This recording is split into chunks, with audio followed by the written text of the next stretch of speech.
Hello, everybody. This is about tariffs, and it's hard to explain tariffs just talking about them and how they work. And so, I'm thinking, when you get when you go to the store and you buy something, you see a little tax on there, that the city charges you or the state grocery. I thought, well, maybe that's it.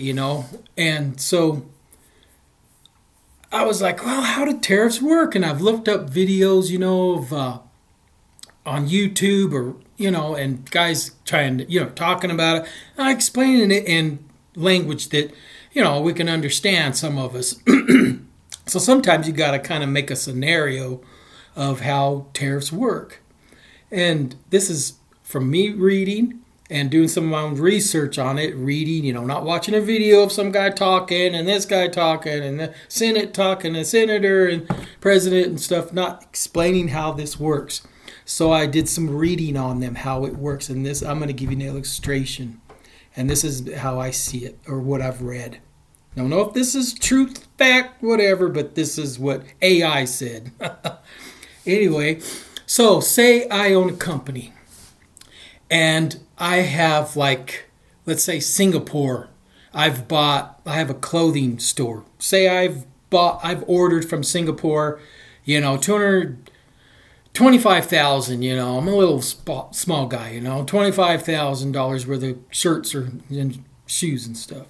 So, I don't know how it works, who goes and gets it. I don't know if I have to. Well, when it comes into port, whoever ships it, say Singapore, whoever, they ship it over here. Then I go to the port and I'm going to buy it purchase it from this seller. So the seller's there with the goods. Well, customs is there also. United States Customs, the guys that oversee all this stuff. And so they're there and they look at this. Okay, how many shirts and stuff and how much did you pay? Okay, they assess the value and how much I paid, and they say, and the United States says, okay, we're charging you whatever the tariff is on that country that we've enacted. Say Singapore, we're not going to tax them as much as China, of course. There's a war going on there, but Singapore, say, Trump says, Singapore will put them at 10%. So I, an American, have to pay the American government 10% of those goods. If it's $30,000, I got to pay the United States government $3,000. Well, my cost just went up on my goods that I bought. So who am I going to pass that to? Did I get a good deal from Singapore on it, where I can, sell it for what I've been selling my shirts from, because I didn't have to pay the, when I go to sell the stuff, of course, I'm going to charge my customer that comes in, buys a shirt. I'm going to put that little, hey, the shirt's $25 and 8%, whatever your grocery taxes in your city or your state, your city, actually, cities are different rates sorry, my darn throat's going out.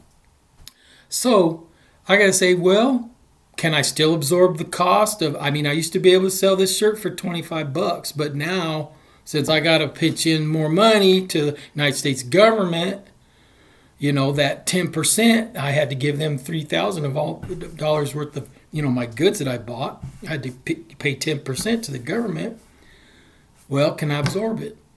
So that's what goes on. So then I say, well, Singapore, I don't know if I got to pay the, the United States government when I get this stuff. Well, should I find a buyer in the United States that makes shirts?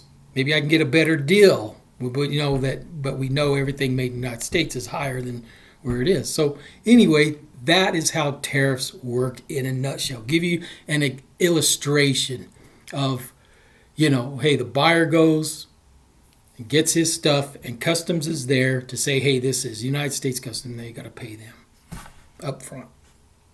So there you go. That's how tariffs work. So I was wrong because I thought it was like a gross receipts tax that you just, China brings stuff over here, and then China has to pay the United States government on what they sold to United States. Not the case. No, they just get the money from the buyer. The buyer has to pay the country that they live in that tax. So I hope that clears that up. See ya.